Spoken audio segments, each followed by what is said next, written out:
শুভ সকাল বন্ধুরা, আপনারা সকলে কেমন আছেন? আশা করছি সকলে ভালো আছেন, সুস্থ আছেন। আমরাও সকলে ভালো আছি। আবার একটা নতুন ভিডিও আপনাদের সকলকে অনেক স্বাগত, অনেক ভালোবাসা। এখন বাজে সকাল 8:30। এখন থেকে আজকে ব্লগটা শুরু করছি। আজকে ঘুম থেকে উঠতে একটু লেট হয়ে গেছে। উঠেছি ওই তখন 8টা বাজছে। উঠে একটু ফ্রেশ হয়ে নিয়ে চা খেয়ে ছেলেকেও একটু খাইয়ে দিয়েছি। তারপর দুধ নিয়ে চলে এসেছিলো, দুধটাও বসিয়ে দিলাম। আর এইদিকে একটু পেঁয়াজ কলি আলু ভেজে নিলাম মুড়ি খাওয়ার জন্য। আর এই যে অনেকগুলো জামা কাপড় কালকে শুকনো হয়নি, তো সেইগুলো একটু রোদ্দুর বেরিয়েছে, তো সেইগুলো একটু মেলে দিলাম। আর বাবু দেখো এদিক ওদিক দৌড়াদৌড়ি করছে, ও চলে গেল ওর বাবার সাথে ওই ঘরে।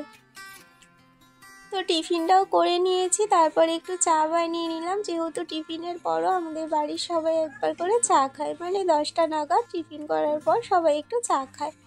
তো এই যে এখানে সবজিটাও কেটে নিলাম। তারপর আমার স্নানটাও হয়ে গেছে, স্নান সেরে চলে এলাম ওপরে।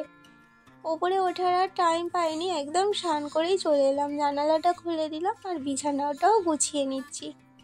আজকে দেরি হওয়ার কারণটা হচ্ছে কালকে রাত্রিরে আমি ভীষণ অসুস্থ হয়ে পড়েছিলাম। প্রচুর জ্বর এসেছিল সন্ধ্যের পর থেকে। সারাদিনই শরীরটা খারাপ খারাপ লাগছিল, কিন্তু সন্ধ্যের পর থেকে ভীষণ জ্বর ছিল।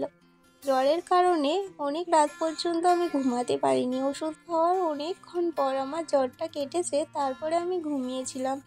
আর শরীরটা দুর্বল দুর্বলও লাগছিল, সেই জন্য আজকে উঠতে একটু দেরিও হয়ে গেছে। আজকে একটু শিম আলু বেগুন দিয়ে তরকারি বানাবো। এই তরকারিটা খেতে বেশ লাগে। যদি এর সাথে একটু বড়ি থাকতো তাহলে ভালোই হতো, কিন্তু বড়িটা তো শেষ হয়ে গেছে, তো সেই জন্য বড়ি ছাড়াই তরকারিটা করব। প্রথমে সবজিগুলোকে ভেজে নিয়েছি তেল দিয়ে। তেলের ওপর 5 ফোড়ন, শুকনো লঙ্কা, তেজপাতা দিয়ে তারপরে ওর মধ্যে পেঁয়াজ কুচি লঙ্কা কুচি দিয়ে ভালো করে নেড়েচেড়ে ওর মধ্যে দিয়েছি আদা বাটা, জিরে বাটা, রসুন বাটা, টমেটো, লঙ্কা গুঁড়ো, হলুদ গুঁড়ো দিয়ে ভালো করে কষিয়ে নিয়ে ওর মধ্যে ভেজে রাখা সবজিগুলো দিয়ে একটু ভালো করে নেড়েচেড়ে এবার এর মধ্যে জল দিয়ে দেব। আমার কাছে ছিল ফুলকপি, বেগুন, আলু, শিম, তার সাথে পেঁয়াজ কালিও দিয়েছি একটুখানি, ছিল যেহেতু বাড়িতে, তো সেই জন্য। তো দেখো আমার তরকারিটা হয়ে গেছে। এই তরকারিটা আজকে সত্যি বলছি খুব সুন্দর হয়েছিল খেতে। বড়ি দিলে তো ওটা আরও বেশিই ভালো হয়, কিন্তু বড়িটা ওই যে ছিল না, তো সেই জন্য দেওয়া হয়নি। তারপরে একটু টক বানিয়ে নিচ্ছি। টকটা আজকে শুধু আলু দিয়েই বানিয়েছি। আর বাবা তারপর এই যে এই জিনিসগুলো এসেছিলো এইগুলো কিনেছে। সিমই ছিল, ওর মধ্যে পাঁপড় ছিল 2 রকমের, কিশমিশ ছিল, 1 প্যাকেট পাস্তাও দিয়েছে, আর এরকম চানাচুরও দিয়েছে 2 প্যাকেট, দেখতেই পাচ্ছ। তো এইগুলো সবগুলোতে নিয়েছে 100 টাকায়, মানে 100 টাকায় এতগুলো জিনিস দিয়েছে। এখানেই বিক্রি করতে এসেছিলো, তো বাবা এক্ষুনি মাত্র নিল। ভাবলাম আগে কৌটোয় ভরার আগে আপনাদের সঙ্গে একটু শেয়ার করে দিই, যেহেতু আমি সবটাই আপনাদের সঙ্গে শেয়ার করি, না শেয়ার করলে একটা কেমন কেমন লাগে, তো সেই জন্যই আমি আপনাদেরকেও দেখিয়ে দিলাম। তো কৌটোর মধ্যে সব ভরে রেখে দিলাম। আজকে আর মাছ আনিনি, আর সেই জন্য বাড়িতে 2টো ডিম ছিল। ভাবলাম 2টো ডিম একটু পেঁয়াজ কাঁচা লঙ্কা দিয়ে ভাজি। আর ভাতের সাথে এরকম গরম গরম ডিম ভাজা খেতে কিন্তু বেশ ভালো লাগে। যেহেতু আমরা 5 জন, আর 5 জনের আমাদের হয়ে যাবে, কারণ বাবুকে একটু আজকে ভেবেছি দুধ ভাত খাইয়ে দেবো, কারণ ও দুধ ভাতটা খেতে একটু বেশিই পছন্দ করে, সেই জন্য। তো একটা ডিম একটু কড়া করে ভেজেছি, কারণ বাবা একটু কড়া করে ডিম ভাজাটা বেশি পছন্দ করে। আর একটা ডিম একটু হালকা করে ভেজে নিয়েছি। আমার রান্নাবান্না কমপ্লিট করে এই যে গ্যাসটা আমি এখন মুছে নিচ্ছি। তো আমি দেরি করে কিন্তু উঠেও আমার 12:30টার মধ্যে রান্না কমপ্লিট। যেহেতু আমাদের রান্নাঘর নেই, আমরা দালানের মধ্যেই রান্না করি। আর ওই জায়গাটা যেহেতু মাটির, তো যেহেতু গ্যাসটা মুছে আমি ওইখানটাও নাতা দিয়ে নিয়েছি।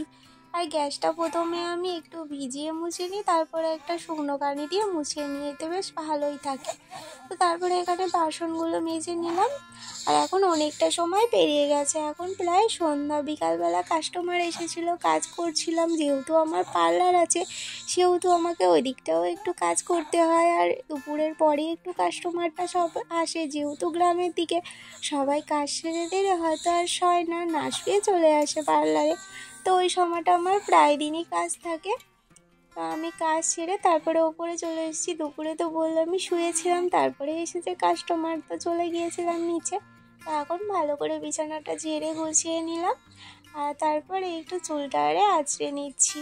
আর আজকে একটু সরু চকলি পিঠে বানাবো। সেদিন যেই চাটুটা কিনলাম, মানে আগের দিনের ভিডিওতে আমি আপনাদের দেখিয়েছি আমি একটা ননস্টিকের চাটু কিনেছি। মানে একটা চাটু নয়, একটা কড়াই ছিল, তার মধ্যে একটা সসপ্যান ছিল আর একটা চাটু ছিল, তো ওইগুলো কেনা হয়েছে। তো ওই চাটুতে সরু চকলি পিঠে উঠবে নাকি সেই জন্যই আজকে ট্রাই করব। আর আমার মুখে হঠাৎ করে কত অ্যালার্জি বেরিয়ে গেছে, বুঝতে পারলাম না কিসের জন্য। বেগুন খেয়েছি, কিন্তু বেগুন খেলে তো আমার অ্যালার্জি হয় না, আজকে কেন হঠাৎ বেরিয়েছে বুঝতে পারছি না। অনেকটাই পুরো মুখে ভর্তি হয়ে গেছে, আর সন্ধ্যার পর তো আরোই ভর্তি হয়ে যাচ্ছিলো যখন আমি পিঠে বানাতে যাচ্ছিলাম। আর এই যে দেখো আমি গোলাটা এখন গুলে নিচ্ছি। এর মধ্যে আছে কালো কলাই, আতপ চাল, সেদ্ধ চাল, আর আছে মৌরি বাটা, আদা বাটা। কাঁচা লঙ্কা দিইনি, কাঁচা লঙ্কা দিলে দেওয়া যায়, কিন্তু ওই যে বাবু আছে খেতে পারবে না সেই জন্য। তো দেখো এই যে চাটুর মধ্যে আমি দিয়েছি, তো হবে না কি বলতে পারছি না, কিন্তু দিয়ে তোছি, দেখি করাই যাক হচ্ছে নাকি। ননস্টিকের চাটুতে কিন্তু আমি মাসিমণির বাড়িতে সরু চকলি পিঠে বানিয়েছিলাম, ভালো করেই উঠেছিল। আসলে এইটা তো ননস্টিক না, অন্য একটা কোম্পানির, তো উঠলো না। অনেকগুলোই করলাম, 4-5টা, দেখছি উঠছেই না, বসেই যাচ্ছে। তো সেই জন্য যেটাই আমি করি সেটাই করতে শুরু করলাম। আমি কড়াইতে করে করি, আর ভীষণ সুন্দর হয়, খুবই পাতলা পাতলা হয় এইটাই করে করে। তো এটাতেই শুরু করছি। দেখো প্রথমটা দিয়েছি, প্রথমটাই খুব সুন্দর হয়েছে রুটির মতো, আর সবগুলোই আমার এইরকমই হয়েছে, আপনারা দেখতেই পাচ্ছেন। একটাকেও ছিঁড়েও নি, ভাঙেও নি, আটকেও যায়নি। তো আমার পিঠেগুলো হয়ে গেছে, আর পিঠে করার পর গ্যাসের অবস্থা যা হয় আর বলার মতো নয়, সেটা তো আপনারা দেখতেই পেলেন। তো গ্যাসটা এখন ভালো করে মুছে নিচ্ছি। আর এই দেখুন আমার পিঠেগুলো খুব সুন্দর করে বানানো হয়ে গেছে। তো বন্ধুরা, আমার ভিডিওগুলো আপনাদের কেমন লাগছে অবশ্যই একটা কমেন্ট করে জানাবেন, আর যদি ভালো লাগে একটা লাইক করে যাবেন। আর আমার পরিবারে যদি নতুন বন্ধু হয়ে থাকেন, তাহলে আমার এই ছোট্ট পরিবারটির পাশে থাকবেন। আজকের মতো এখানে ভিডিওটি শেষ করছি। সবাই ভালো থাকবেন, সুস্থ থাকবেন, সাবধানে থাকবেন। আবার আগামীকাল ঠিক এই সময় নতুন একটা ভিডিওর সঙ্গে দেখা হচ্ছে। টাটা।